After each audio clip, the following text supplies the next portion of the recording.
श्रोताओं के रूप में उपस्थित सभी श्रोताओं के चरणों में नमस्कार।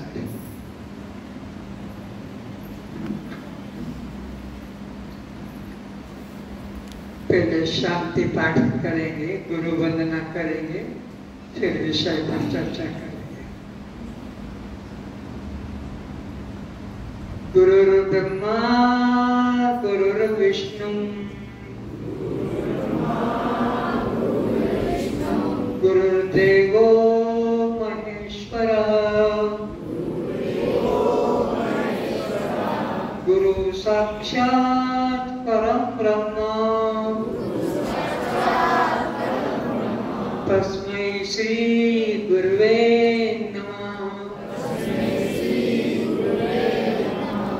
अज्ञानतिमिरान्धस्य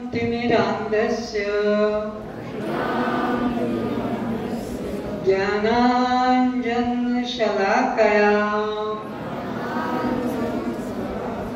चक्षुरुन्मीलितं येन तस्मै श्री गुरुवे नमः। मन्नाथ श्री जगन्नाथ मद्गुरु श्री जगद्गुरु मदात्मा सर्वभूतात्मा तस्मै श्री गुरुवे नमः। अज्ञानतिमिरान्धस्य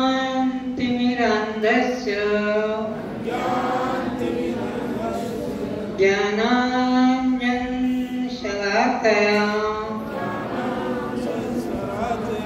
चक्षुरुन्मीलितं येन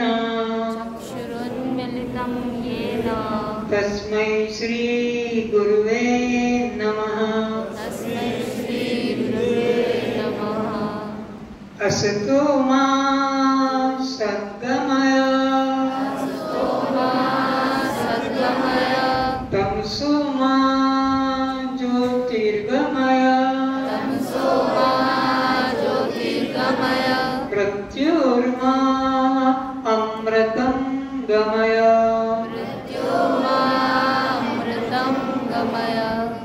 हे गुरुदेव, आप हमें परमात्मा के नाम पर जो फैले हुए मिथ्या मार्ग हैं, जो प्रचलित मिथ्या मार्ग हैं, उनसे वैराग्य कराकर परमात्मा के सत्य स्वरूप का आज ही हमें अनुभव कराने की कृपा करें। हे गुरुदेव, परमात्मा के नाम पर जो अज्ञान अंधकार फैला हुआ है, जो अंधविश्वास फैला हुआ है, जो दूरी की भावना फैली हुई है, उससे मुक्त कराकर परमात्मा के दिव्य ज्ञान प्रकाश में आत्मा अनुभव कराने में कृपा करें। हे गुरुदेव, आप हमें इस जन्म मृत्यु वाले शरीर से मैं मेरा भाव छुड़ाकर इसी में विद्यमान सच्चिदानंद परमात्मा का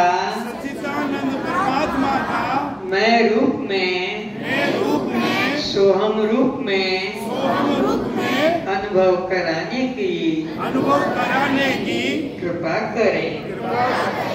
ओम शांति शांति शांति।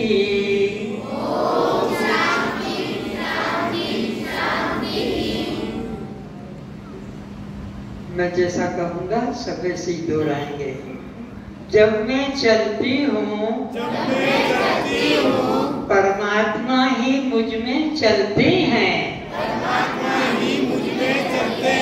जब मैं देखती हूँ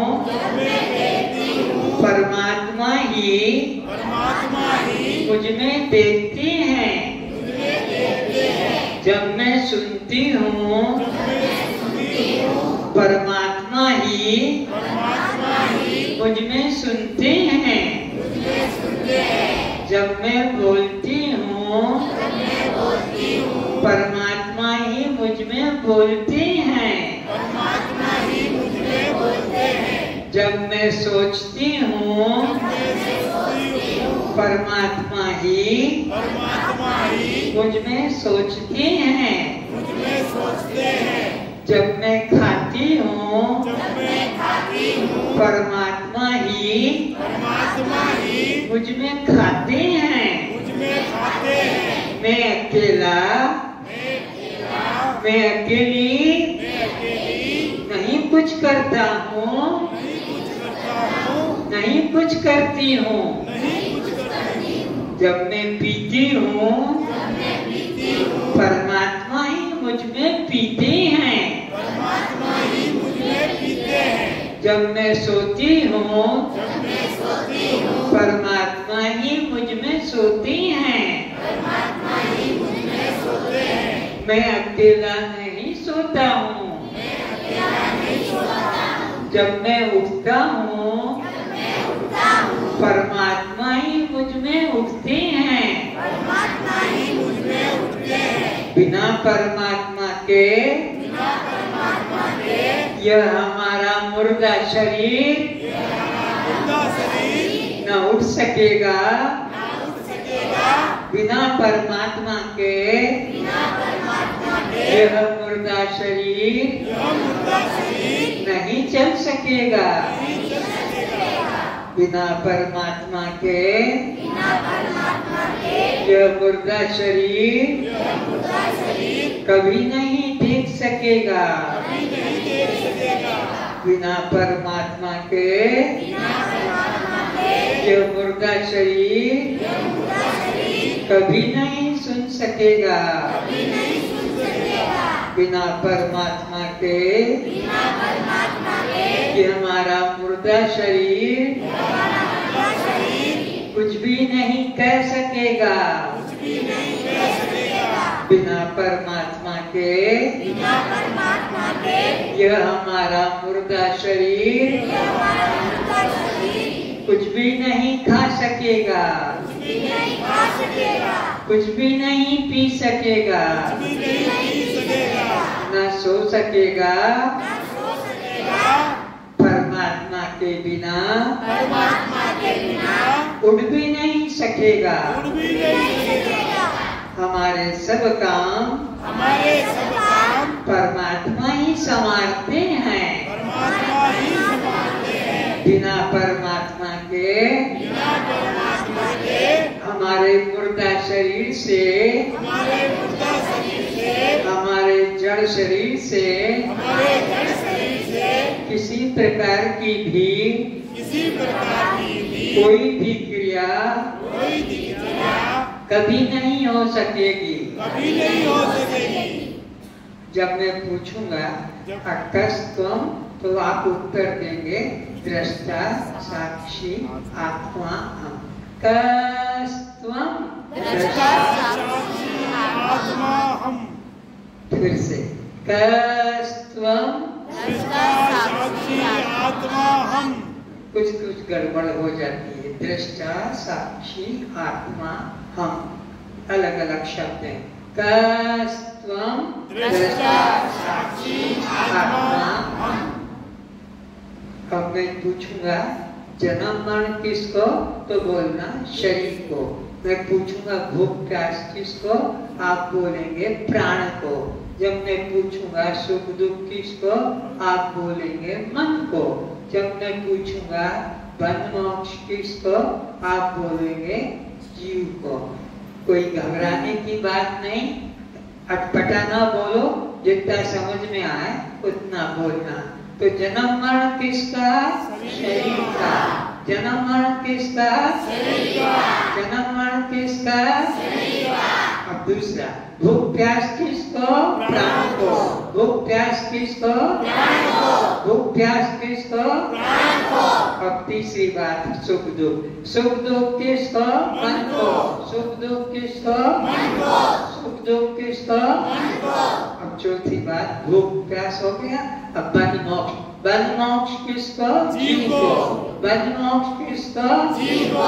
बंध मोक्ष किसको? जीव को। तो फिर आप कौन है? कस्त्वं द्रष्टा साक्षी आत्मा हम। कस्त्वं द्रष्टा साक्षी आत्मा हम। कस्त्वं द्रष्टा साक्षी आत्मा हम। सभी मेरे भाई बहनों, पिता माता बच्चे सब अपने मंगल नेत्रों को खोलें। सबके चरणों में मेरा प्रणाम।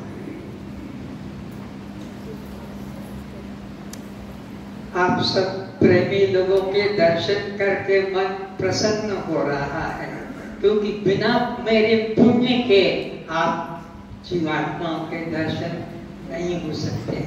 महान पुण्य होते हैं तब आप जैसे जीवात्माओं के दर्शन होते हैं। पुण्य पुंज बिना मिले नहीं सकता। तो आप लोगों के दर्शन हो रहे हैं, ईश्वर की अवश्य कृपा है जो आप लोग प्रेमी लोगों ने यहाँ अपनी उपस्थिति प्रकट की है।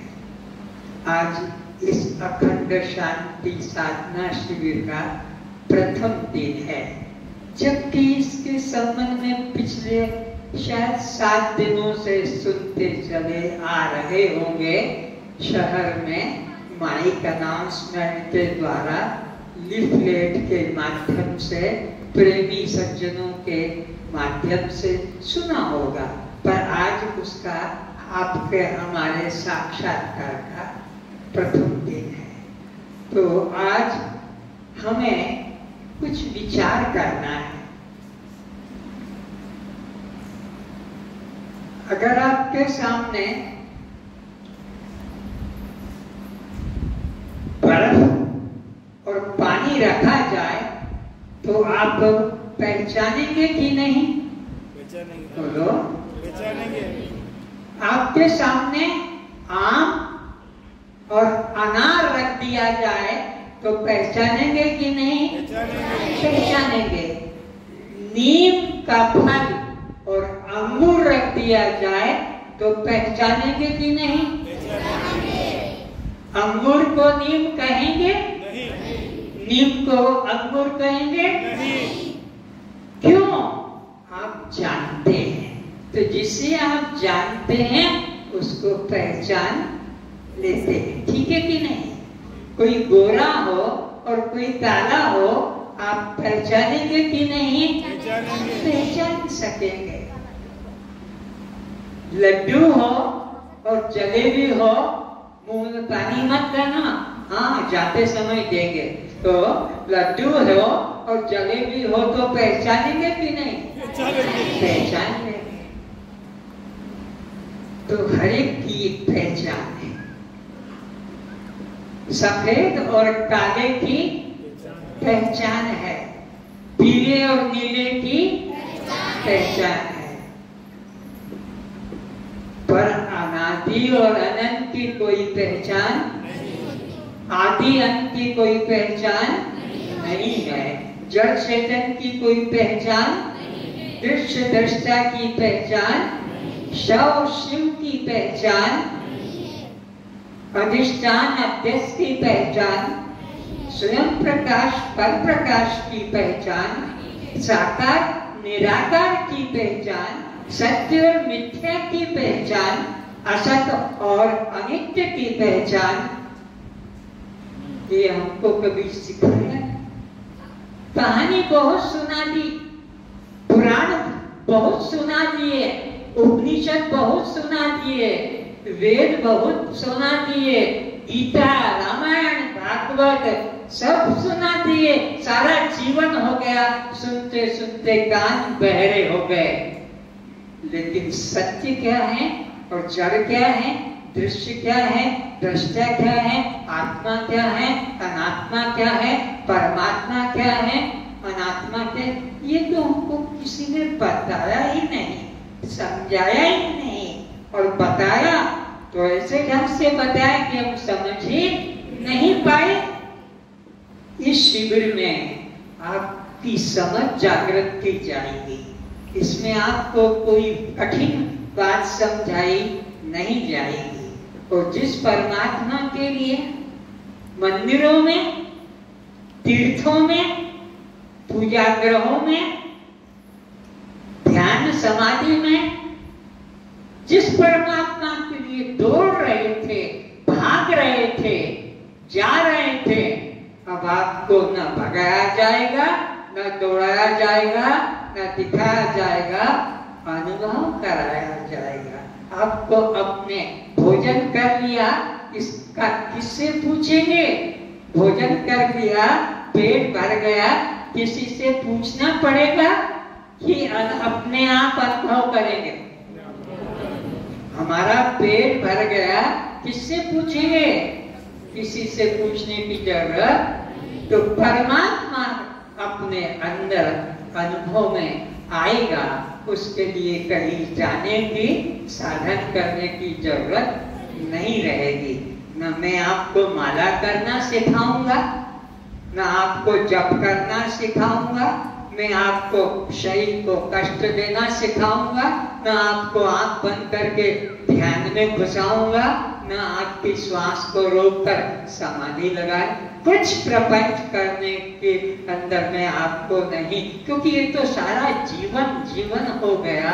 लेकिन कितनी शांति मिली तुम्हारे तीर्थों से, कितनी तुमको मंदिरों से शांति मिली, कितनी तुम्हारी पूजा पाठ से शांति मिली, कितनी मंत्र माला से तुम्हें शांति मिली, कितने तुम्हारे ब्रह्मचारी व्रत से शांति मिली, कितने तुम्हारे सन्यासी धर्म से शांति मिली। तुमने अपने कपड़े रंग लिए, गले में मालाएं डाल ली, टोपा रंग लिया, धोती रंग ली, सब रंग लिए। दिखावा, प्रोपेगेंडा हो रहा है। किसको दिखा रहे हो? तुम कौन हो ये पहचानने की बात। जब तक तुम अपने आप को नहीं पहचानोगे कि मैं कौन हूं, तब तक ये बाहर के नाटक करने से, बहुरूपिया स्वांग सजाने से, ये बहरूपियों का स्वांग सजा कर बैठा है। कोई ब्रह्मचारी बनकर, कोई गृहस्थी बनकर, कोई वानप्रस्थी बनकर और कोई सन्यासी बनकर। ये दिखावा से कल्याण का कोई संबंध नहीं। तुम कौन हो, इस बात का अनुभव इस शिविर में होगा। उसके लिए कोई साधन नहीं बताया जाएगा, क्योंकि साधन से जो चीज बताई जाती है वह अनित्य होती है। वेद का मंत्र है यत्र यत्र साध्यम तत् तत् अनित्यम। जो शिक्षित हैं, जिनके कॉपी पेन लेकर आए हैं, जिनको ज्ञान में श्रद्धा, ज्ञान में रुचि है, और जो कॉपी पेन लेकर आए हैं, जरा हाथ उठाएं तो। बस बाकी लोग सुनने वाले हैं, ऊँघने वाले हैं, नींद लेने वाले हैं, बीच में से उठकर भागने वाले हैं। तो उनकी बुद्धि कमजोर हो गई है, इसलिए वो सुन भी नहीं पाते हैं, लिख भी नहीं पाते हैं। लेकिन वेद का सिद्धांत है यत् यत् साध्यम तत् तत् अनित्यम।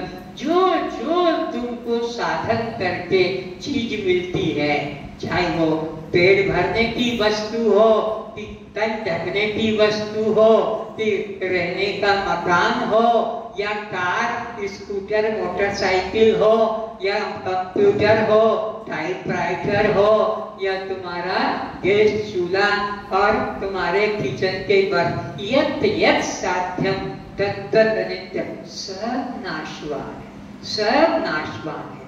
परमात्मा नाशवान साधनों से कभी नहीं मिलता, क्योंकि नाशवान से जो चीज मिलेगी, मंत्र भी नाशवान, माला भी नाशवान, पूजा भी नाशवान, तीर्थ भी नाशवान, मंदिर भी नाशवान, ध्यान भी सब सब थोड़ी थोड़ी देर ध्यान भी टूट जाएगा, समाधि भी टूट जाएगी, माला भी टूट जाएगी, हाथ भी थक जाएगा, आंखें भी थक जाएगी, पांव भी थक जाएंगे। तो यत् यत् साध्यम तत् तत् अनित्यम, ये सिद्धांत को मन में पक्का कर लो। आज से प्रथम दिन से तो आज तक जो जो मैंने साधन अपनाया था परमात्मा को पाने का, वो सब गलत था। परमात्मा साधन साध्य वस्तु नहीं है, नित्य सिद्ध वस्तु है। परमात्मा कैसी वस्तु है? नित्य सिद्ध। नित्य सिद्ध का मतलब जैसे अग्नि को गर्म किससे करेंगे? जल्दी बोलो। अग्नि को गर्म करने की जरूरत क्यों? पहले से ही वो तो गर्म है। तो बर्फ को ठंडा कैसे करेंगे? ठंडी है, पहले से ही ठंडा है। और तो शक्कर को मीठा कैसे करेंगे? बोलो। और तो नीम को कड़वा कैसे करेंगे? पहले से ही कड़वा है। तो परमात्मा को कैसे पाएंगे? वो पहले से ही पाया हुआ है। अग्नि जैसे सदा से उष्ण है, बर्फ सदा से शीतल है, चीनी सदा से मधुर है, यह नीम सदा से कड़वा है, ब्रह्म सदा से प्राप्त है। उसको पाना, कहीं से ढूंढना, कहीं खोजना, सारा जीवन बर्बाद करते चले आ रहे। और ये बर्बाद भी तुम्हारे गुरु लोग, तुम्हारे महात्मा लोग तुम्हें भटका रहे हैं। बद्रीनाथ जाओ, केदारनाथ जाओ, रामेश्वर जाओ, जगन्नाथ जाओ, अयोध्या जाओ, वृंदावन जाओ, काशी जाओ, हरिद्वार, ऋषिकेश जाओ, शांति मिल गई और मन भटकने को कहीं इच्छा नहीं है तो पुष्कर और चले जाते। क्यों? ये कितने बड़े बड़े तीर्थ देख लिए, फिर पुष्कर की क्यों रह गई कमी? ये सब पुष्कर जाकर क्या शांति मिल गई? शांति तो परमात्मा तुम्हारा स्वरूप है, उसे ढूंढने खोजने कहीं जाने की जरूरत नहीं है। तो आज हमको बहुत विषय को निश्चय करना है। अगर आपको वर्णमाला न मालूम हो, वर्णमाला न मालूम हो, हिंदी, उड़िया, बंगाली, गुजराती, मारवाड़ी, तेलुगु, बिहारी, उर्दू, फारसी, आप पुस्तक पढ़ सकेंगे? नहीं समझ में? आ आ इ ई उ ऊ ए ऐ क ख ग घ प, ये अगर ज्ञान न हो तो फिर आप पुस्तक पढ़ सकेंगे? बोलो। पुस्तक पढ़ने के लिए वर्णमाला का ज्ञान होना जरूरी है। सच बात है कि गलत है? परमात्मा को जानने के लिए, ब्रह्म विद्या को जानने के लिए वर्णमाला की ज्ञान की जरूरत है। किसको मालूम है? किसको मालूम है ब्रह्म विद्या की वर्णमाला? ये मंदिर चले जाओ, पूजा कर लो, ये मूर्ति रखी है, इनकी आरती उतार लो, इनके आगे दीप हो गया। ये वर्णमाला, एक एक वर्ण का अर्थ मालूम होना चाहिए। सत किससे कहते हैं? ये कोई सत है? इन्हें सत कहेंगे? इन्हें सत कहेंगे जो बनाया है, जो बिगड़ जाएगा। जो बनाया है वो बिगड़ जाएगा, जो पैदा हुआ है वो एक दिन मर जाएगा। जो बनाया बिगड़ेगा और पैदा मरेगा, वो कभी सत्य। तो सत्य किसे कहते हैं? जिसका कभी नाश न हो। अब लिखे, जिनको लिखना आता है, ये परिभाषा है सत्य की। क्योंकि ये जब तक नहीं मालूम होगा, न गीता समझेंगे, न रामायण समझेंगे, न भागवत समझेंगे, न वेद उपनिषद समझेंगे। इन्हें समझने के लिए हमें ये वर्णमाला बहुत जरूरी है, जबकि हमने कभी नहीं सोचा। जिनको लिखने की इच्छा है और पेन है, उन्हें यहाँ से कॉपी पेन दिया जाएगा।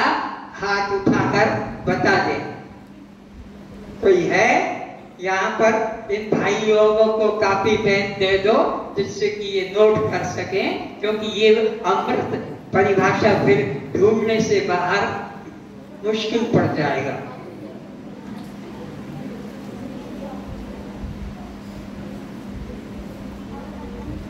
अच्छा, तो अब एक बात पता हो गई कि सत्य उसे कहते हैं जिसका कभी न जन्म होता है और न कभी नाश होता है, जो सदा सदा सदा से बना रहता है, उसे सत्य कहते हैं।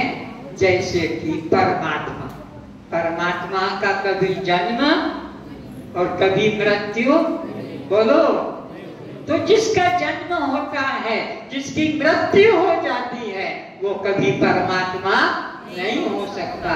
परमात्मा तो वही होगा जिसका न कभी जन्म है और न कभी मृत्यु है।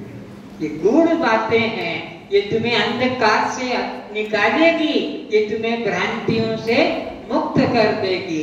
इसलिए इन परिभाषाओं का ज्ञान करना जरूरी है, तभी सत्य के मार्ग पर कदम आगे बढ़ा सकेंगे। और विचारेंगे, मिथ्या किसे कहते हैं जो जन्म लेकर मर जाए? मिथ्या किसे कहते हैं जो जन्म लेकर मर जाए? जैसे तुम्हारा हमारा शरीर ये जन्मा है, मर जाएगा, इसलिए इसे सत्य नहीं कह सकेंगे, इसे मिथ्या कहेंगे। शरीर को मिथ्या क्यों कहेंगे? जन्म लेकर मर जाता है। सत्य किसे कहेंगे? जिसका कभी नाश न हो। तुम्हारा कभी जन्म नहीं, तुम्हारी कभी मृत्यु नहीं, क्यों? कि तुम आत्मा हो। आत्मा का ना जन्म होता है, ना आत्मा की मृत्यु होती है। तो कस्त्वं दृष्टा साक्षी आत्मा हम, कभी मत भूलना, दृष्टा साक्षी आत्मा हम।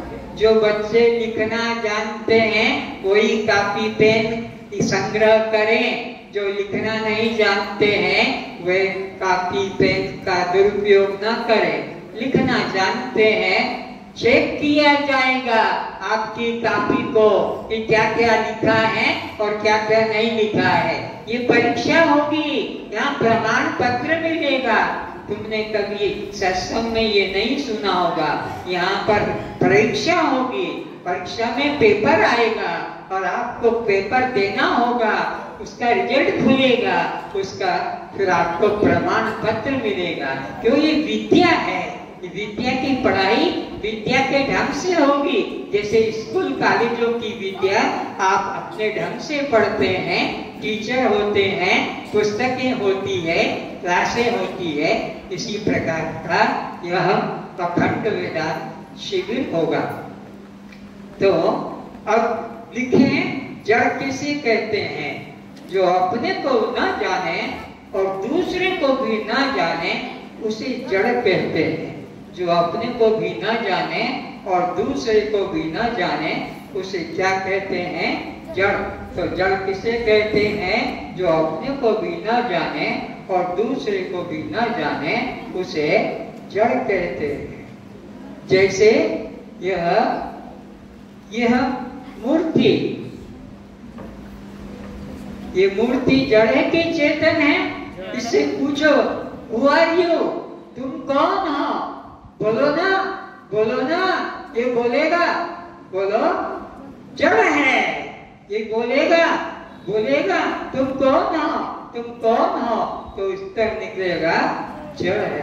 अब देखो चेतन की परिभाषा, जड़ को पहचान गए, जो अपने को भी न जाने और किसी को भी न जाने उसे जड़ कहते हैं। अब लिखो चेतन, जो सबको जानता है, जो सबको जानता है पर उसे कोई नहीं जानता।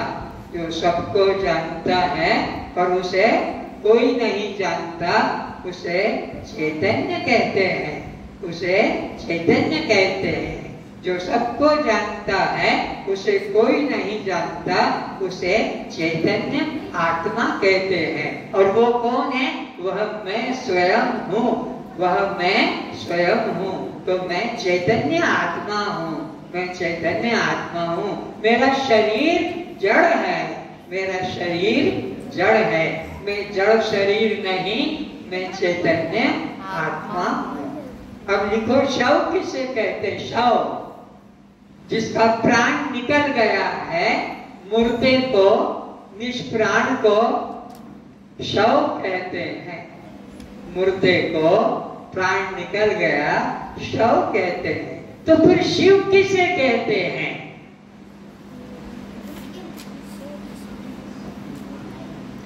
तो शिव की पहचान क्या है?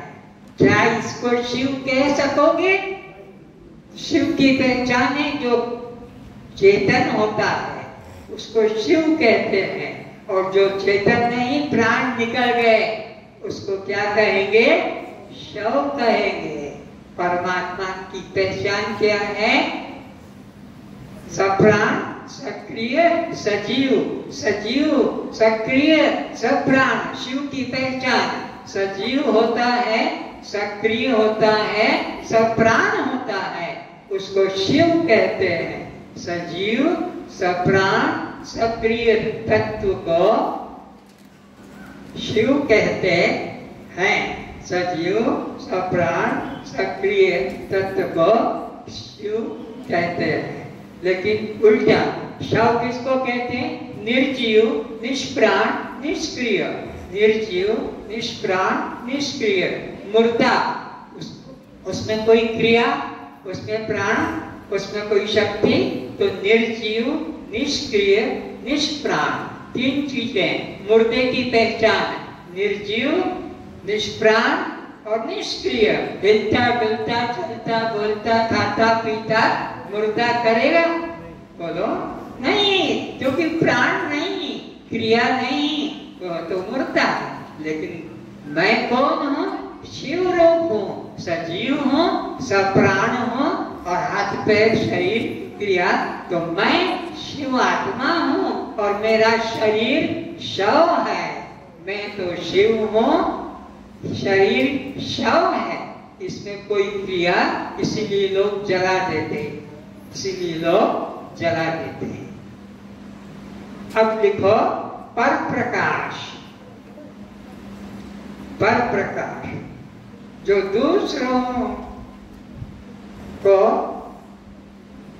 पर प्रकाश जो दूसरों से जाना जाता है, जो दूसरों से पहचाना जाता है, उसे पर प्रकाश कहते हैं। जो दूसरों से जाना जाता है, पहचाना जाता है, उसे पर प्रकाश कहते हैं। अब लिखो स्वयं प्रकाश। स्वयं प्रकाश जो अपने सहित सबको प्रकाशित करता है, जो सबको प्रकाशित करता है, उसे स्वयं प्रकाश कहते हैं। उसे स्वयं प्रकाश कहते हैं, जो सबको प्रकाशित करता है। अब लिखें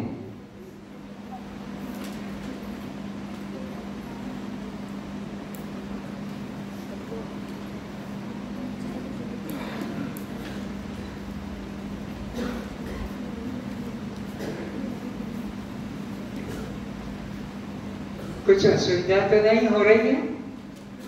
सुनाई पड़ रहा है पीछे तक? बहुत अच्छी बात है। तो लिखने में भी कृपणता मत करना, क्योंकि इनके द्वारा तुम गीता, इनके द्वारा तुम उपनिषद, इन शब्दों के द्वारा आत्मा को पहचान सकोगे। अब लिखो साक्षी जो दृश्य और दृष्टा से पृथक होता है, जो दृश्य और दृष्टा से पृथक होता है, उसे साक्षी कहते हैं। जो दृश्य और दृष्टा से पृथक होता है, उसे साक्षी कहते हैं।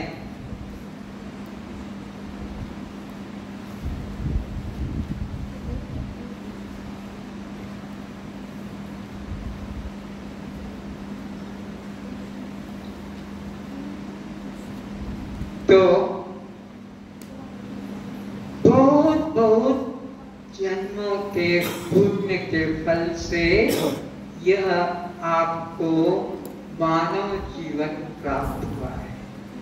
कब से? जब से सूर्य, चंद्रमा और ये तुम्हारे भगवान, तब से तुम हो।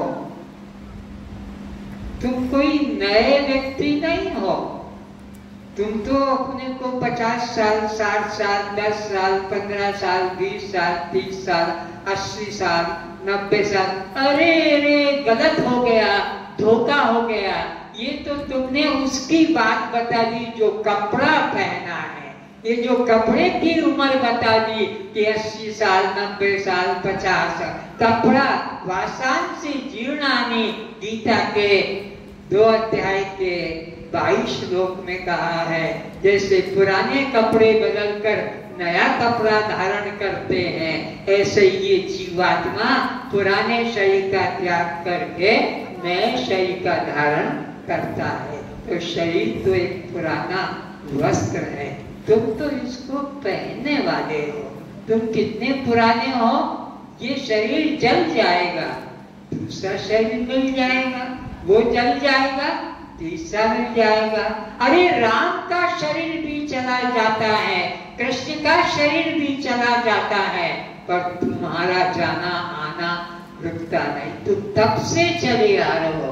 राम तुमसे पहले नहीं है, कृष्ण तुमसे पहले नहीं है, ये ब्रह्मा विष्णु शंकर तुमसे एक भी पहले नहीं है। तुम अनादि अनंत हो, अनादि काल से चले आ रहे हो, पर तुमको तो शिक्षा ही गलत मिली। माँ बाप ने कहा तू मेरा बेटा है, तू मेरी बेटी है। तुम्हारे गुरु ने कहा तू मेरा चेला है और मैं तेरा गुरु हूँ। अरे ये संस्कार गलत है। तुम तो अनादि अनंत हो, ईश्वर अंश जीव अविनाशी चैतन्य अमर सहज सुख राशि। तुम तो अनादि काल से चले आ रहे हो। तुम्हारा कभी जन्म नहीं कि तुम्हारी कभी मृत्यु हुई नहीं और हो सकेगी नहीं। तो तुम अविनाशी आत्मा हो। बड़े भाग्य मानुष तन पावा। ये मनुष्य शरीर सहज नहीं मिला है।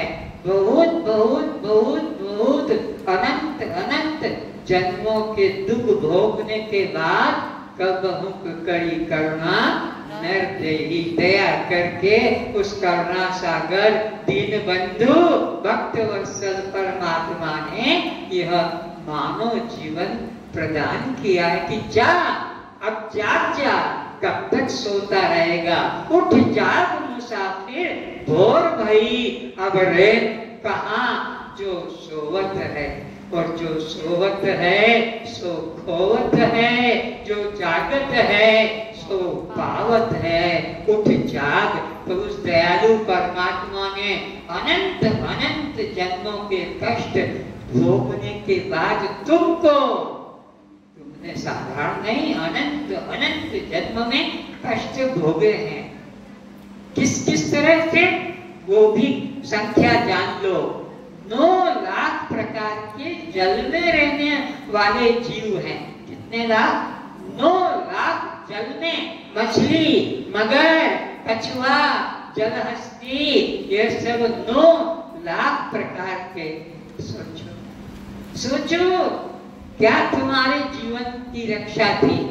कोई भी आता जाल डाल के और पकड़ कर ले जाता और काट काट के तुमको पका पका कर पेट में भरा। तुमको जब तुम मछली बने जल के अंदर, ठंड आने से तुम कमरा बंद कर लेते हो, गर्म पानी के लिए आग जला लेते हो, रूम हीटर लगा लेते हो। पर ठंड के दिनों में मछलियां, मगर जो जल्द ही पानी की बर्फ बन जाता है, जल का बर्फ हो जाता है, इतनी सर्दी पड़ती है। उस कष्ट को तुमने भोगा है। कब? जब जल में तुम थे, इतना कष्ट भोगा। और फिर वो भी जाल में डालकर ले गया कोई तुम्हें और काट काट के चौराहे पर डाल दिया, और दुष्ट लोग साइकिल खड़ा करके, स्कूटर खड़ा करके, मोटरसाइकिल कार खड़ी करके आधा केजी 1 केजी तुमको, मछलियों को, मगर को टुकड़े करके और पका के खाया है। वो कष्ट तुम भूल गए हो, मैं तुम्हें याद कराता हूँ। उठ जाग मुसाफिर, भोर भई, ये मौका मिला है मानव जीवन जागने का। तो मानव जीवन के अलावा सब शरीर सोने के थे, निद्रा लेने के, भोग भोगने के, अपने कल्याण का कोई साधन उस योनि में नहीं किया जाता। इस योनि में आकर ही अपने कल्याण का साधन कर सकते हो। कितना हमारा सौभाग्य कहो, ईश्वर की दया कहो जो हमें यह जीवन मिला। तो किस तरह से हमको मिला? तो 9 लाख प्रकार के जल में जीवों का जीवन छोड़ा, 10 लाख प्रकार के आकाश में उड़ने वाले तोता, चिड़िया, कबूतर, चील, कौवा और इसी तरह के जो उड़ने वाले हैं बड़े बड़े देवी देवता, जिस पर बैठकर आकाश में यात्रा करते हैं, तो वह 10 लाख प्रकार के आकाश में उड़ने वाले बने। उसमें भी किसी ने तीर मारा और तुमको नीचे गिरा दिया, तुम्हारे पंख फड़फड़ाते रहे। क्या किया? जैसे भुट्टे के छिलके, भुट्टे खाने वाले, मक्का के भुट्टे खाने वाले छिलकों को निकाल कर फेंक देते हैं, उन दुष्टों ने तुम पक्षियों को पहले तीर मार कर गिरा दिया, फिर तुम्हारे पंखों को, छिलकों को की तरह तोड़कर फेंक दिया। तुम तड़पते रहे, लोही लुहान शरीर हो गया और तुम्हें काट के पका कर अपना पेट पाला। वो जीवन को देखो, तुम खुद जो यहाँ बैठे हो उनकी बात बता रहा हूँ, पर तुमने वो भोग भोगा है। और क्या भोगा? पिंजरे में बंद करके तुमको किसी दयालु ने काटा नहीं, मारा नहीं, पकाया नहीं, खाया नहीं, पिंजरे में बोल रे मिट्टू बोल, बोल रे मिट्टू बोल, ऐसे मंत्र भी रटाया। पर जानते हो, तुमको जीवन कैद रखा, तुमको जीवन कैद रखा। तोते को पिंजरे में बंद, पक्षी को पिंजरे में बंद कर दिया, अब वो उड़ नहीं सकता, परमात्मा के आकाश में उड़ नहीं सकता, पिंजरे में बंद कर दिया। तुमको सब खाने को, अभी सब खाने को दिया जाए और जेल में रखा जाए, रहना पसंद करोगे? सब कुछ खाने को दिया जाए, पहनने को दिया जाए, पर जेल में रखा जाए, भीख मांग कर खा लेंगे, लेकिन हम जेल में रहना पसंद। तो वो जो पिंजरे में पक्षी तुमने बंद किया है, उस पे दया की है कि उस पर प्रकोप किया, प्रकोप, अत्याचार किया है, और वो बेचारा अपने जाति बंधु से मिल नहीं सकता, अपनी पत्नी का संबंध नहीं कर सकता, बच्चे पैदा नहीं कर सकता, क्योंकि बच्चे पैदा करने में स्त्रीलिंग पुल्लिंग, मेल फीमेल 2 चाहिए, और तुमने पिंजरे में मेल या फीमेल को बंद कर दिया, वो सेक्स संबंध नहीं कर सकेगा, बच्चे पैदा नहीं कर सकेगा और अकेला ही तड़प तड़प के मर जाएगा। तो तुमने उस पर दया की या उसके ऊपर प्रकोप किया। और जानते हो, जिन्होंने पिंजरे में पक्षियों को बांध के रखा है, जरा हाथ उठा के बताना कितने दयालु लोग हैं, कितने दयालु लोग हैं जो पिंजरे में रखा है। ये हिजड़े बनेंगे, अगला जन्म हिजड़ा बनेगा, क्योंकि हिजड़े बच्चे पैदा नहीं कर सकते, क्योंकि पति पत्नी का संबंध करने का उनको मौका नहीं मिलेगा। इसलिए ये महापाप कभी मत करना, इन निर्दोष को, पक्षियों को पिंजरे में कभी बंद मत करना। 11 लाख जमीन के अंदर आगे चलो, 9 लाख तो जल में रहने वाले जीवन को पाया, 10 लाख आकाश में उड़ने वाले पक्षियों का जीवन तुमने पाया, 11 लाख जमीन के भीतर गड्ढे में, गुफा में तुमने व्यतीत किया। जैसे सांप है, अजगर है, नेवला है, चूहा है, जमीन के अंदर ही जो जीवन व्यतीत करते हैं उनको बस 11 लाख प्रकार का तुमने वो जीवन भोगा, कष्ट भोगा। उसको भी सपेरा लोग दांत निकाल लेते हैं और घर घर जाकर खेल दिखाते हैं, सपेरे खेल दिखाते हैं, वो नाचता है, उसके आगे बंसी वीणा बजाई जाती है। जो जस करई, नोट कर लो, जो जस करई सो तस फल चाखा। जो जैसा कर्म करेगा उसको वैसा ही फल भोगना पड़ेगा। जो जस करई सो तस फल चाखा, को न काहू सुख दुख कर दाता। बच्चों, बातें नहीं करो आपस में। जो जितना लिखता है लिख रहे, कोई को किसी को लिखाओ मत, अपना लिखो, आगे चलो। तो इस तरह से आप विचार करना कि 11 लाख जमीन के अंदर रहने वाले जीव में तुम थे कि तुम नहीं थे, तुम उसी में थे।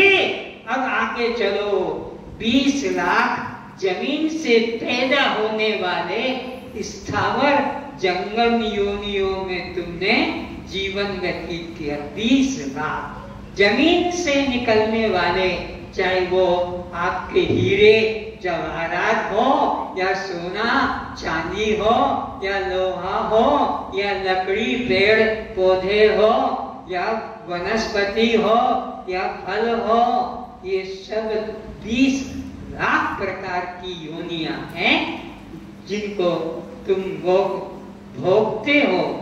पेड़ को, पौधे को, लताओं को, फलों को, सोने को, चांदी को, लोहे को, लकड़ी को, कोयला को, माटी को, ये सब 20 लाख प्रकार के, वो भी तुमने भोगा है। तुम बने हो पेड़ पौधे, तुमको लोगों ने काटा है। तुम बने हो सोना चांदी मिट्टी, तुमको सुनार ने, लोहार ने या किसी टेलर ने या किसी मिस्त्री ने काटा पीटा बनाया है। इस तरह से विचारो। तुम तुलसी को माता क्यों कहते हो? वो तो पौधा है छोटा सा, तुलसी माता। फिर परिक्रमा भी करते हो, फिर उसके आगे हाथ भी जोड़ते हो। तुम पीपल की पूजा क्यों करते हो? वो तो वृक्ष है, वट तो वृक्ष है, आंवला तो वृक्ष है। इनकी पूजा क्यों करते हो? परिक्रमा क्यों करते हो? प्रार्थना क्यों करते हो? इनमें भी देवता का वास माना है, इन योनियों में भी जीव का प्रवेश जाना है। तभी तो हाथ जोड़ते हो, प्रार्थना करते हो, पूजा करते हो। तो इस तरह के 20 लाख योनियों का भी तुमने कष्ट तुमने भोगा है। जब इनमें थे, चीरा गया, काटा गया, जलाया गया, फर्नीचर बनाया गया, कोयला बनाया गया, तो वृक्षों का तो यही उपयोग होता है। मिट्टी के जैसे घड़े कुम्हार बना लेता है, दीपक बना लेता है, मूर्तियां बना लेता है, ऐसे ही सोने की भी मूर्तियां, चांदी की भी मूर्तियां, इस प्रकार से वह घड़ता है। तो इस तरह से तुमको घड़ा गया। अब आगे चलो। 30 लाख प्रकार के 4 टांगों से चलने वाले जीव तुम बने हो। 30 लाख प्रकार के 4 टांगों से चलने वाले। 4 टांगों से कौन कौन तुम चले हो बनकर? कुत्ता, सुअर, गधा, घोड़ा, हाथी और इसी तरह से ऊंट और इसी तरह से भैंसा। जो जो तुम 4 टांगों से चलने वाले देखते हो, घोड़ा, सब तुम बने हो। तुम और तुम पर समाज ने भजन रखा और चाबुक मार मार के तुमको चलाया। पैर थक गए, गिर गए, तो पूंछ मरोड़ कर लांच मरोड़ कर खड़ा किया। मार खा खा कर पीछे का चमड़ा फट गया, गले के अंदर रस्सियां से गर्दन कट गई, मुख से झाग निकलने लगा, आंखों से आंसू निकलने लगा। तुमको जब तुम पशु बने, घोड़ा बने, गधे बने, ऊंट बने, हाथी बने, बैल बने, ये योनियों में तुमने जीवन व्यतीत किया। आज तुम बैलों को, हाथी घोड़े को अपने से अलग मानते हो और मारते हो, उस पर बोझा तुम लादते हो।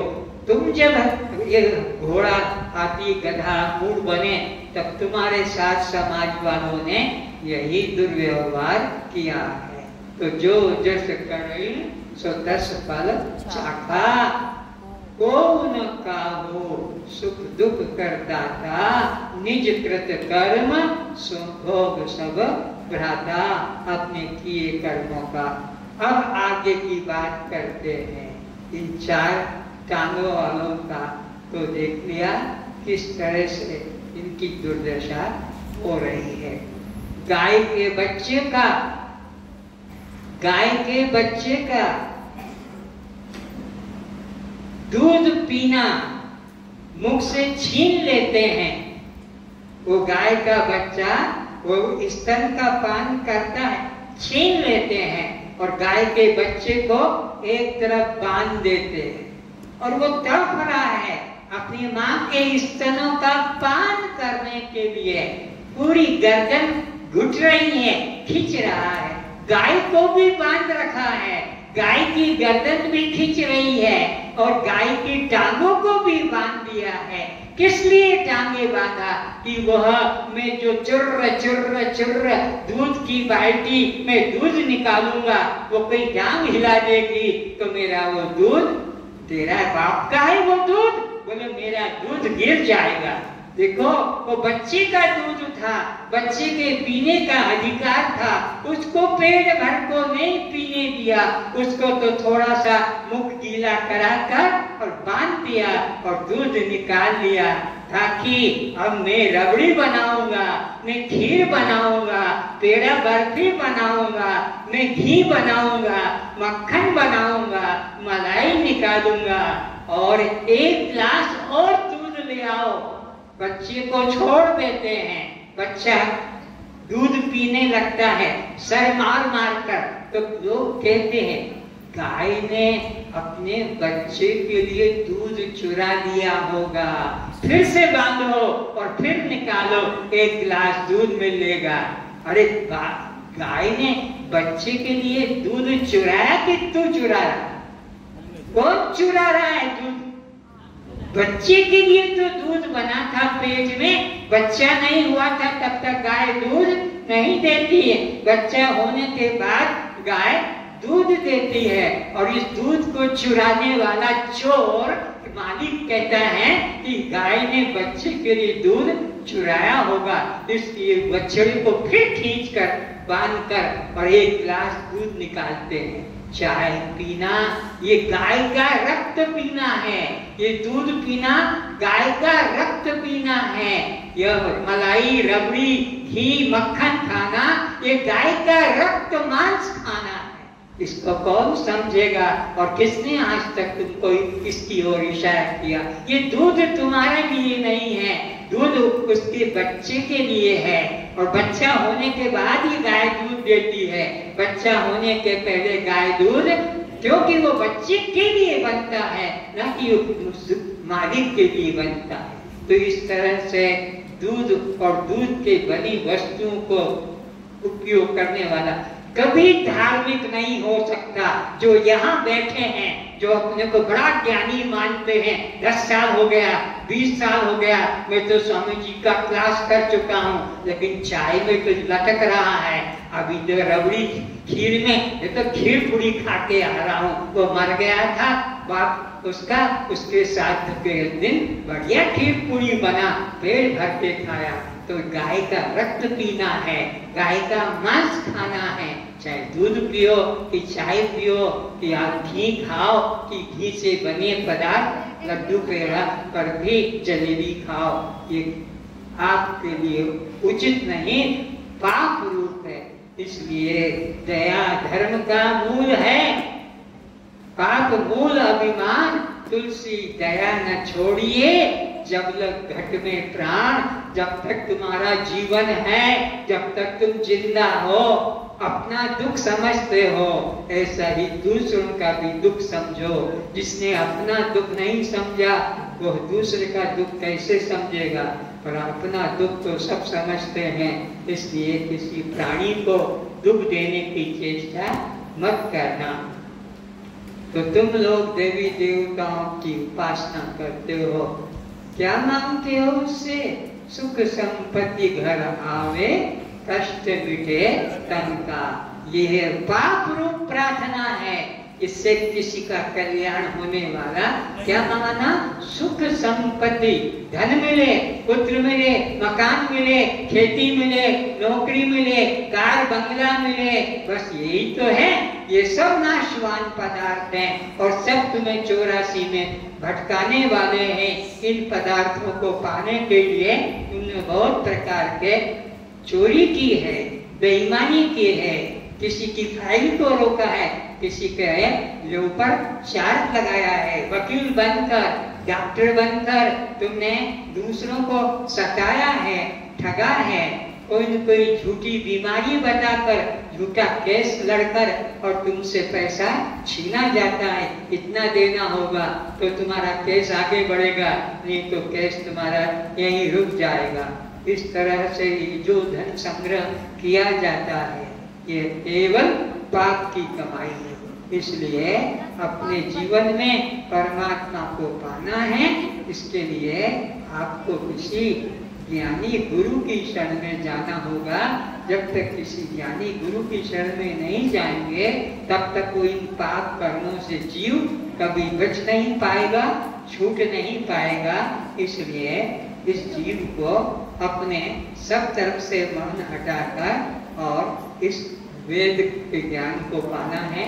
ये जितने चार्ट लगे हैं, ये जितने प्रैक्टिकल है, ये कोई चित्र की प्रदर्शनी नहीं है, वेद के पन्ने हैं। एक एक पन्नों को समझाया जाएगा, एक एक दिन एक एक विषय को आएगा। अभी और चार्ट को 80-90 चार्ट अलग हैं, जगह के अभाव में, समय के अभाव में नहीं टांगे गए। कल से जैसे जैसे जगह होगी वहां पर उनको टांग दिया जाएगा। तो आते 10 मिनट पहले इनको पढ़ो, एक एक को पढ़ो, एक एक की पढ़ाई होगी। और जाते समय भी बच गए उनको जाते समय भी देख कर जाओ। समय है तो कॉपी पेंसिल तुम्हें दिया है बिना पैसे के, उसमें नोट करो। ये चार्ट कोई रुकावट नहीं, चार्ट की कॉपी करना कि तुम्हारे मोबाइल में उतारना, कोई रुकावट। सत्य सबका है, निरंजन के बाप का अकेले का नहीं, ये सत्य सबका है। वेद उपनिषदों के पन्ने हैं, इसलिए आते भी नोट करो, जाते भी नोट करो और चिंतन करो, क्योंकि इन्हीं का चिंतन यहाँ सिखाया जाएगा।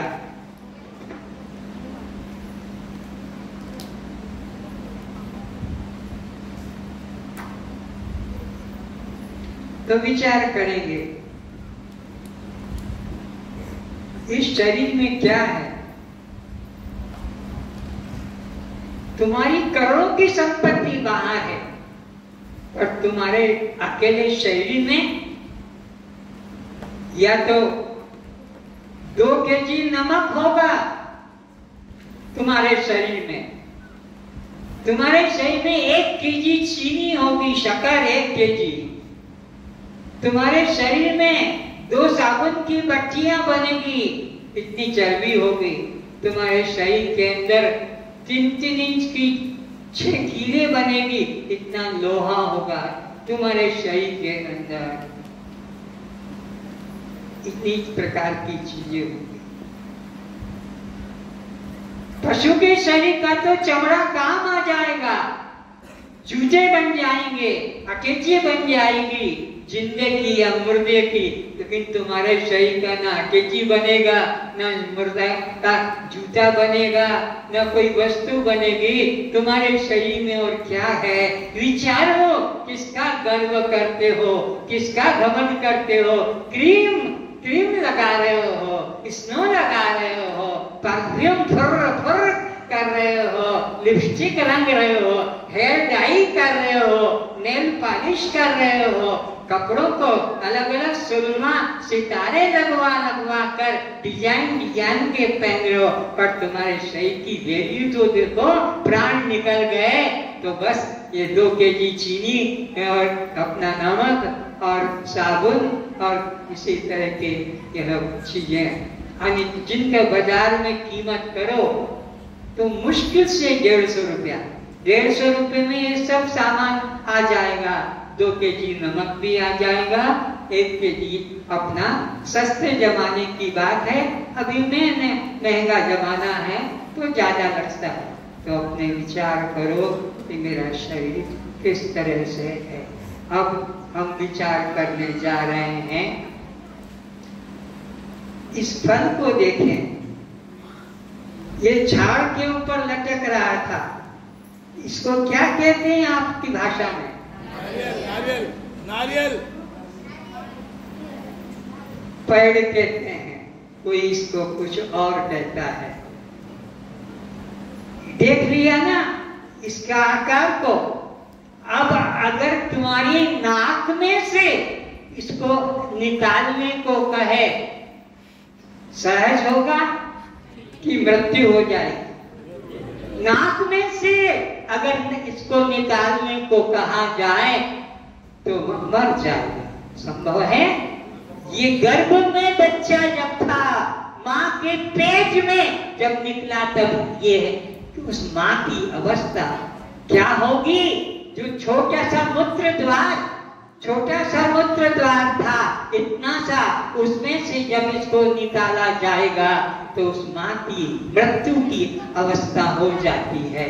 ऐसे तुम बाहर आए हो, बच्चे का भी घुटन होता है, माँ को भी घुटन होता है।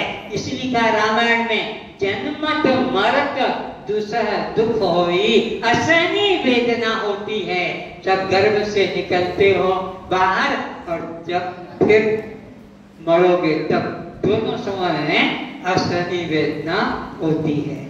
तो अब जिनको तुम परमात्मा के रूप में कहते हो, उस संबंध में थोड़ी चर्चा कर लेते हैं।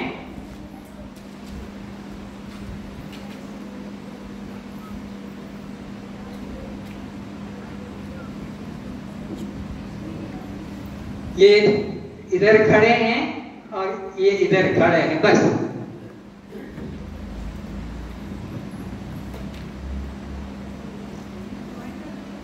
इनको अर्जुन जी कहते हैं, इनको अर्जुन जी कहते हैं, इनको कृष्ण जी कहते हैं। कौन किसके सामने है? कृष्ण के सामने अर्जुन है और अर्जुन के सामने कृष्ण है। अर्जुन प्रार्थना करता है, बहुत ध्यान से सुनना, मैं आपके अविनाशी रूप को अपनी आंखों से देखना चाहता हूं। कौन प्रार्थना कर रहा है? बोलो। किससे? सामने खड़े हैं, पर अर्जुन को संतोष नहीं मिला। अर्जुन कहता है, इस रूप को तो मैं बचपन से देख रहा हूँ, साथ साथ खेलते थे, कबड्डी, हुतुतु, भौरा, लेकिन मेरे को शांति नहीं मिली। मैं आपके अविनाशी रूप को देखना चाहता हूँ। कौन प्रार्थना कर रहा है? बोलो। किससे? सामने खड़े हैं भगवान, पर अर्जुन को शांति नहीं मिली। तो अर्जुन कहता है, मैं आपके अविनाशी रूप को इन आंखों से देखना चाहता हूं। परमात्मा कहते हैं, अरे इन आंखों से परमात्मा को देखा नहीं जा सकता। मैं अविनाशी आत्मा इन चर्म चक्षुओं से देखा, तुमने अभी तक किन आंखों से देखा? बद्रीनाथ, केदारनाथ, रामेश्वर, जगन्नाथ, अयोध्या और इसी प्रकार से वृंदावन, अयोध्या, इन आंखों से। भगवान कहते हैं इन आंखों से मैं किसी को दिखाई नहीं दे सकता। गीता के 11 अध्याय के 8वें श्लोक में, चौथे श्लोक में अर्जुन प्रार्थना करता है, मैं इन आंखों से देखना चाहता हूँ। गीता 11 अध्याय का 4था श्लोक और गीता 11 अध्याय के 8वें श्लोक में कृष्ण कहते ना क्वाइट इम्पॉसिबल, कभी संभव नहीं होगा, इन आंखों से तो नहीं देखा जा सकता। इन आंखों से किसी ने भी परमात्मा को, न उद्धव ने देखा, न अर्जुन ने देखा, न वसुदेव ने देखा, न देवकी ने देखा, न रावण ने देखा, न राम ने देखा, न हनुमान ने। इन आंखों से वो देखने की चीज ही नहीं है। और तुम पागल हो रहे हो, अपने घर में सजा सजा कर, चुनरी उड़ाकर, गले में माला डालकर, दीपक जलाकर, हाथ जोड़ के आरती उतारो। हम तो रोज दर्शन कर रहे हैं, दर्शन करके मंदिर से आ रहे हैं, दर्शन करके वृंदावन से आ रहे हैं, दर्शन करके हरिद्वार से आ रहे हैं। किसके दर्शन किए? जो कि आंखों से दिखाई नहीं पड़ता। गीता के 7वें अध्याय के 25वें श्लोक में, 7 अध्याय के 25वें श्लोक में कृष्ण ने कहा, यस्य नाम कृतोभाव बुद्धि यस्य लिप्यते अथवापि सर्वं लोका न हन्ति न निबध्यते। नाम में किसी को इन आंखों से दिखाई, नाम प्रकाशस्य सर्वस्य योग माया समारत मूढ़ो अयम नाभिजान। ये मूढ़ लोग, मंदिर जाने वाले, इनको गाली भगवान दे रहा है, अर्जुन नहीं। गीता अध्याय 7 श्लोक 25 में गाली दिया है, मूढ़ो अयम नाभिजानाति लोको माम अज अव्ययम। मैं तो अजन्मा हूँ, मैं तो अविनाशी हूँ, मुझे नहीं जानते हैं और मुझे जन्माष्टमी की पूजा करते हैं, रामनवमी की पूजा करते हैं, जबकि मेरा कभी जन्म था नहीं, है नहीं, होगा नहीं। लेकिन सब जितने बैठे हैं, ये रामनवमी मानने वाले, ये जन्माष्टमी वाले, सब ब्रह्म हत्यारे हैं, क्योंकि ब्रह्म का तो कभी जन्म अजो भी संगयामा भूतानाम ईश्वरो, परमात्मा को तो अजन्मा और अविनाशी कहा है। गीता के 18 अध्याय के 61 श्लोक में भगवान ने कहा परमात्मा अजन्मा और अविनाशी है, उसका कभी जन्म और उसका कभी मृत्यु नहीं है। वो परमात्मा कैसा है? 2-4 एग्जाम्पल देके समझा देता हूँ।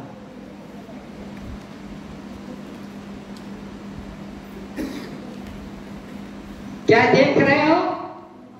बोलो। रुमाल देख रहे हो। और ये क्या हिल रहा है? ये क्या कर रहा है? बोलो। कौन? अब देखो, वायु को देखो, रुमाल किससे हिल रहा है? रुमाल किससे हिलता है? वायु से। रुमाल वायु से हिला, तो अब रुमाल और वायु में दूरी है कि पास पास है? तभी तो हिल रहा है। अगर दूर होता तो ये हिलता नहीं। तो रुमाल पास है, वायु है। अब रुमाल को हटा लिया, बताओ वायु का रंग कैसा है? वायु का रंग कैसा है? देखा? अनुभव किया जा सकता है कि वायु है। अनुभव होगा कि दर्शन होगा? अनुभव होगा, दर्शन नहीं। ठीक है, ये फूल की माला देख रहे हो, इसमें फूल लगे हैं, देख रहे हैं कि नहीं? बोलो। माला में क्या है? अब जरा फूल की सुगंध को देखकर बताओ, सुगंध को देखकर बताओ, देखकर सुगंध को बताया, सुगंध के लिए तो और तो सुगंध का दर्शन होगा कि अनुभव? अनुभव करना होगा। पुष्प को देखोगे, पुष्प साकार है, सुगंध निराकार है, रुमाल साकार है, लेकिन बोलो हवा निराकार है। इन फलों को देखो, इन फलों को रंग को देखो, जाति को पहचानो। इनको मौसमी कहते हैं, इनको एप्पल कहते हैं, इनको संतरा कहते हैं, और इनको बोलो अच्छा तो बताओ इनका स्वाद बताओ, देखकर बताओ कौन कितना खट्टा मीठा है, देखकर बताओ। वो देख को नहीं बताया जा सकता, वो कब बताएंगे? जब चखेंगे, खाया जाएगा। फलों को देखा जा सकता है, पर उसकी जो रस है उसका तो दर्शन होगा कि अनुभव? अरे परमात्मा का अनुभव होगा, दर्शन नहीं। पुष्पों का दर्शन होगा, सुगंध का नहीं। रुमाल का दर्शन होगा, लेकिन वायु का नहीं। और इसी प्रकार ये मुंह में देखकर पानी आ जाएगा। क्या देख रहे हो? बोलो। अंगूर देख रहे हो, रंग भी देख रहे हो, लेकिन इसकी स्वाद को भी देखकर बताओ कितना खट्टा मीठा है। बताओ बताओ कितना खट्टा मीठा है, देखकर बताओ। बोलो बोलो। देखकर बताया, कब बताया जाएगा? जब ये टूट कर आएगा, अब इसको मुख में रखा जाएगा, तब इसका स्वाद बता सकोगे कि नहीं? तब भी नहीं बता पाओगे, जब तक कि इसका ऊपर का छिलका, वो पतला सा छिलका, झिल्ली जब हटेगा, तब वो रस जीवा से लगेगा।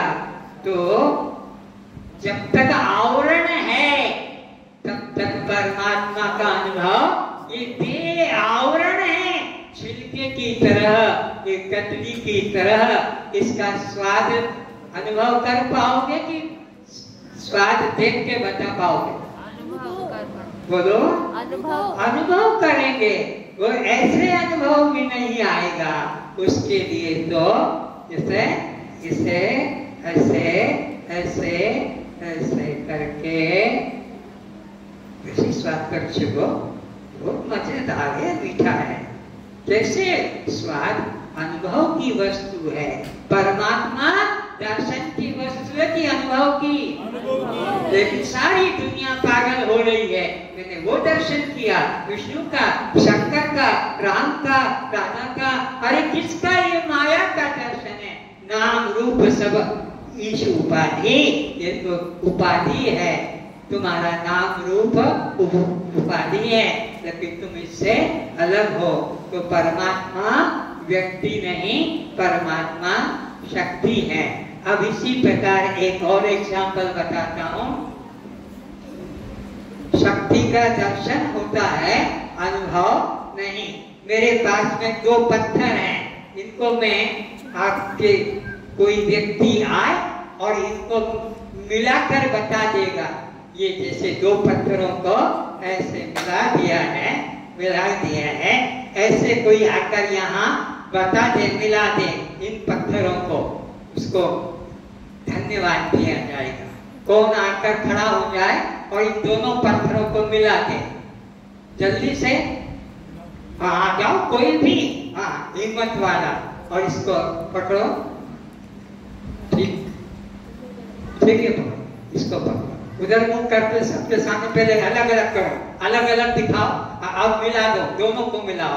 बहुत अच्छे, बहुत अच्छे। मिलाते जाओ, मिलाते जाओ, मिलाते जाओ, मिलाते जाओ, मिलाते जाओ। मिलाते जाओ, ताकत लगाओ, ताकत लगाओ, बाप का नाम बढ़ाओ, अपनी शक्ति बढ़ाओ, बढ़ाओ। बस धन्यवाद, अलग कर दो, अलग कर दो, बस। तो परमात्मा व्यक्ति नहीं, परमात्मा क्या है? शक्ति था, उसको केवल ऐसे मिला के दिखाने का था। तो परमात्मा की व्यक्ति है कि शक्ति है? परमात्मा शक्ति है, उसका अनुभव करना होगा। और अनुभव करने के लिए आपको किसी साधन की जरूरत नहीं है, क्योंकि तुम्हारा स्वरूप ही परमात्मा है।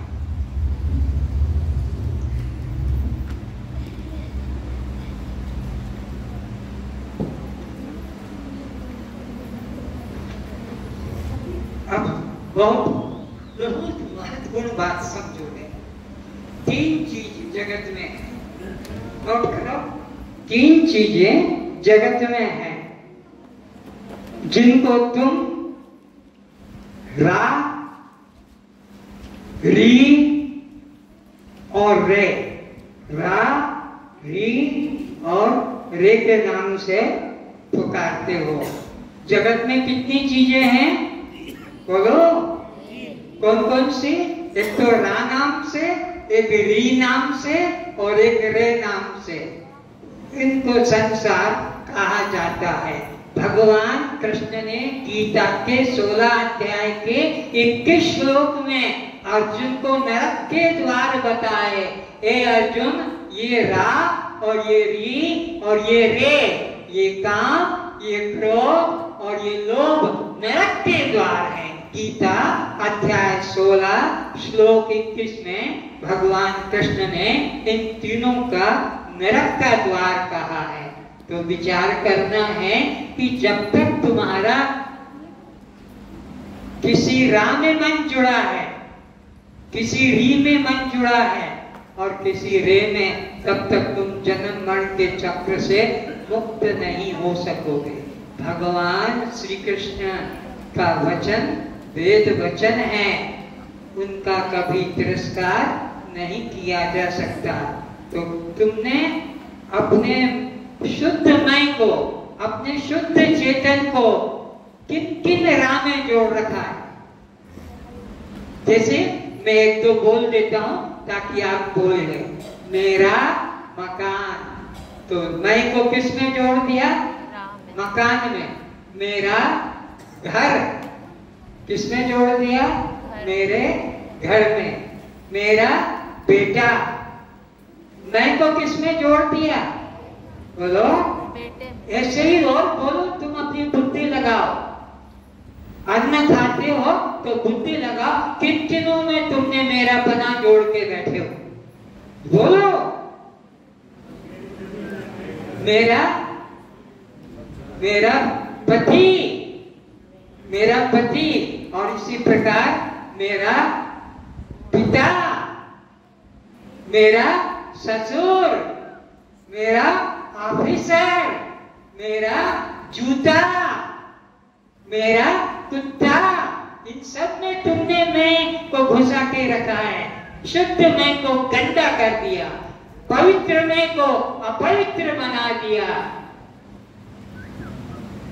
निराकार को साकार में घुसा दिया। मेरा शरीर ये भी राह जोड़ दिया। मेरा नाखून, मेरा दांत, मेरा ओठ, और इसी प्रकार कहां मेरा बेटा, मेरा, और इसी प्रकार स्कूटर, मेरा मोटरसाइकिल, मेरा सूट। मैं ही अकेला बोलूंगा, तुम खाली ध्यान में बैठोगे। अरे तुम्हें बोलना है ये सब मेरा मेरा मेरा मेरा। तुमने किन किन से शुद्ध मैं को जोड़ के घुसा के रखा? अब जोड़ो, किन किन के साथ मेरी बना के जोड़ा है? किन किन के साथ में मैं को मेरी में जोड़ा है? मैं को, मेरी चोटी, मेरी साड़ी, मेरी लाड़ी, मेरी गाड़ी, मेरी बाड़ी, जोड़ के बैठे हो, मेरी मेरी मेरी चूड़ी, मेरी चेन, मेरी बाली, बोलो ना तुम लोग तो मेरी मेरी अटैची भर के बैठे हो, पूरे शरीर को सजा सजा के मेरी मेरी, ये मेरी, ये मेरी, ये मेरी, मेरी गाय, मेरी पोथी, मेरी धोती, और मेरी मेरी बीवी। अच्छा, और कोई? मेरा कौन? मेरा कौन? अच्छा, मेरा अभी निकला मेरी के साथ में। और भी कोई मेरी के साथ कुछ है? अब मेरे में जोड़ो, किन किन को मैं तो मेरे में फंसाया है, बोलो तो, किन किन को मैं मेरा में फंसाया है, किन किन ने मैं को मेरा में फंसाया है? मेरा नाम मेरा नहीं, मेरे में फंसाया है।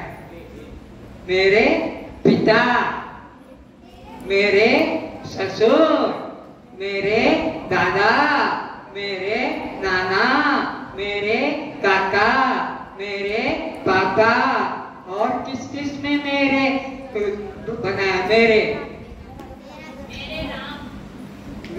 मेरा नहीं है, राका गया सीजन, अभी रेखा जोड़ो, किन किन में जोड़ा है? मेरे साथी, मेरे साथी, और इसके अलावा मेरे, हाँ ठीक है बच्चे, मेरे मामा, मेरे नाना, मेरे दादा, मेरे काका, मेरे पापा, और कोई मेरे दोस्त, ये मेरे में, शुद्ध में, किन किन में फंस गया? या तो रा में घुस गया, या री में घुसा दिया, या रे में घुसा दिया, जबकि मैं बिल्कुल अलग, मैं बिल्कुल शुद्ध में था। मैं में कोई रा नहीं था, मैं में कोई री नहीं है, और मैं में कोई रे नहीं है। इसका पता कहाँ लगेगा? गहरी नींद, सुषुप्ति, गहरी नींद विद इन डीप स्लीप, जागृत, स्वप्न, सुषुप्ति, ये तीन अवस्था है बुद्धि की, जागृत, स्वप्न, सुषुप्ति।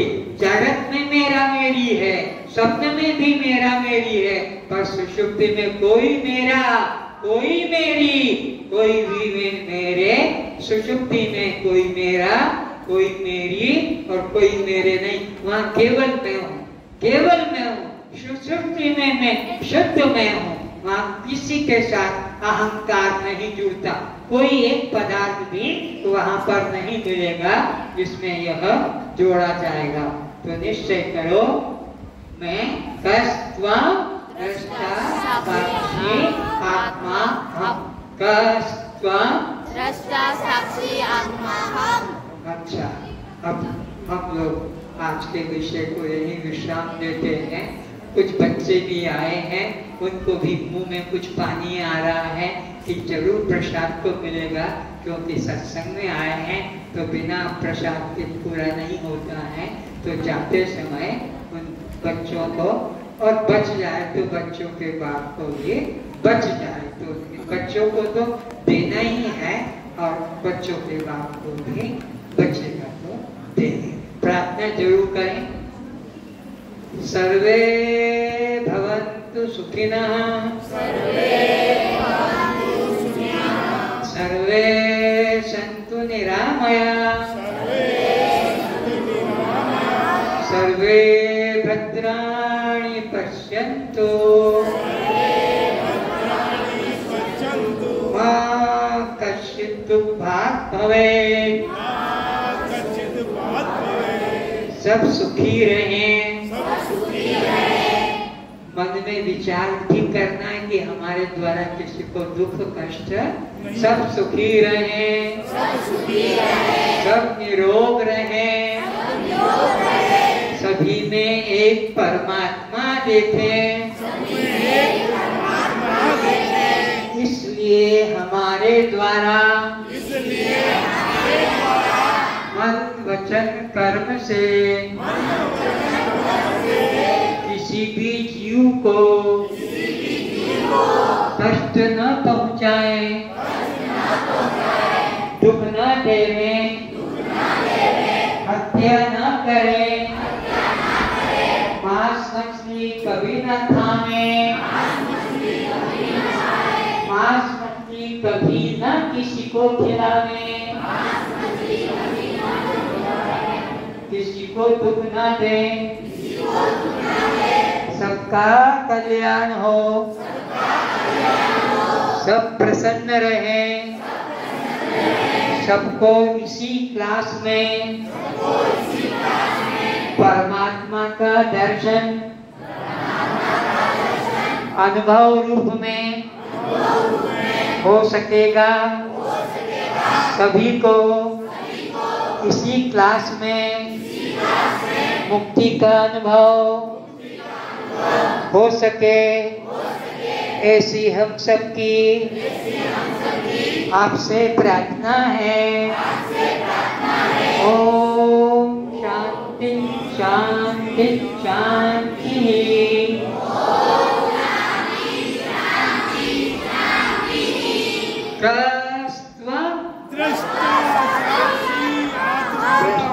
साक्षी आत्मा, हम ये तो रोज बोलना,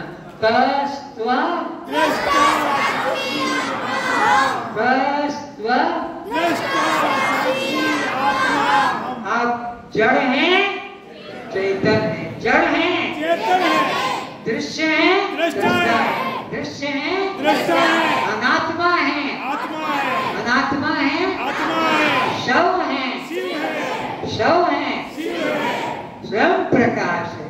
आप बद्ध हैं, मुक्त हैं, बद्ध हैं, मुक्त हैं, तो जन्म मरण किसका?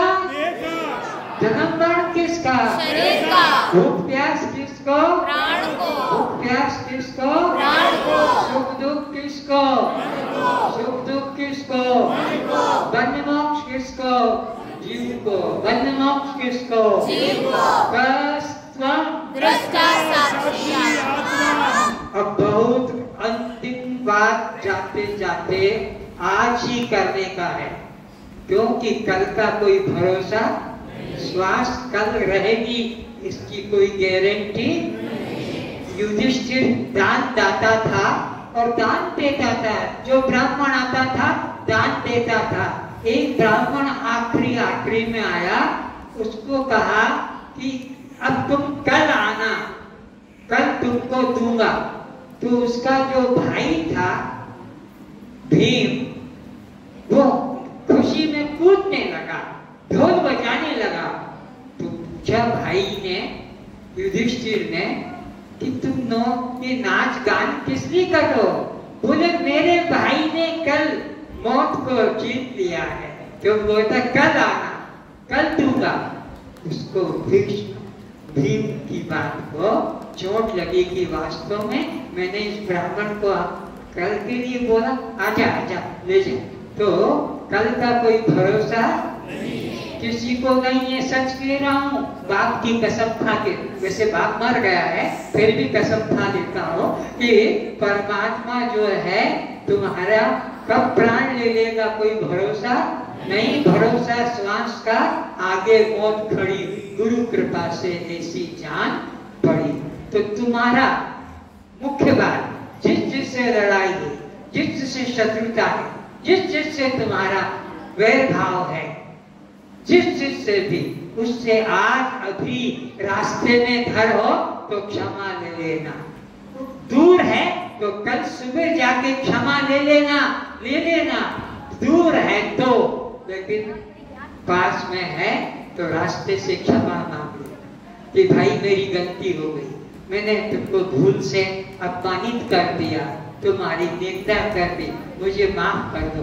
अपने शत्रु से माफी ले लेना, करा लेना, और तुम्हारा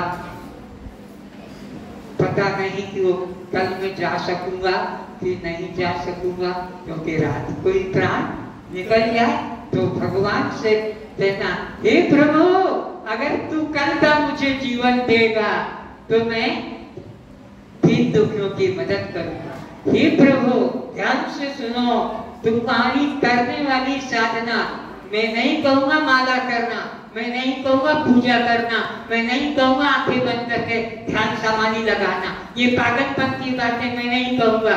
करने योग्य काम है कि अपने शत्रु भाव से अभी अभी मुक्ति लेकर घर पहुंचना।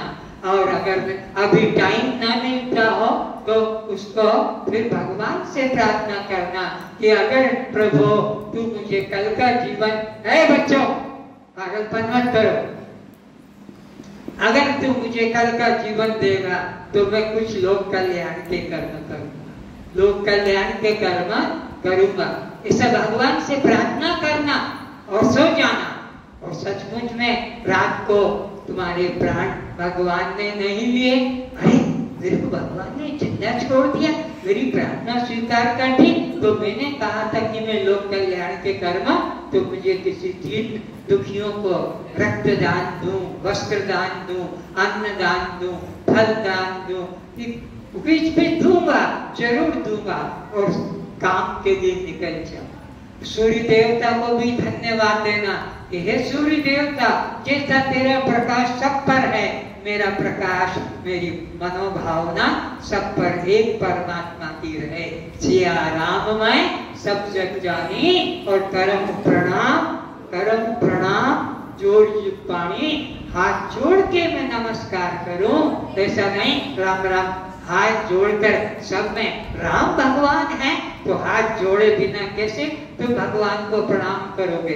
इसलिए भगवान को, गुरु को जब भी प्रणाम करें तो हाथ नीचे नहीं होना चाहिए, हाथ छाती के पास, क्योंकि ईश्वर गुरु हृदय में, ईश्वर सर्वभूतानां हृदय से तिष्ठति। 18 अध्याय के 61 श्लोक में भगवान ने घोषणा की है। तो 3 काम हो गए। एक तो ये शत्रु भाव से क्षमा लेकर सोना, उसके पहले मत सोना, और समय नहीं मिला तो सुबह उठकर उससे क्षमा ले लेना और कुछ न कुछ लोक कल्याण के कर्म करना। और सूर्य देवता को भी धन्यवाद देना कि तेरा प्रकाश जैसे सब पे समा, गरीब अमीर चोर चांडाल लुटेरा स्त्री पुरुष नारी नपुंसक कीट सब पे हरि व्यापक सर्वत्र समाना। तो परमात्मा का भाव तुम्हारे मन के, मैं भी सब में एक परमात्मा को देखूं, परमात्मा से अन्य कुछ भी। आज का विषय यही समाप्त करते हैं। उससे कुछ गलती, कुछ भूल हो जाए, अपराध हो जाए तो मैं पुनः क्षमा चाहता हूँ। ओम शांति शांति। आप क्षमा देंगे, मुझे पूरा विश्वास है।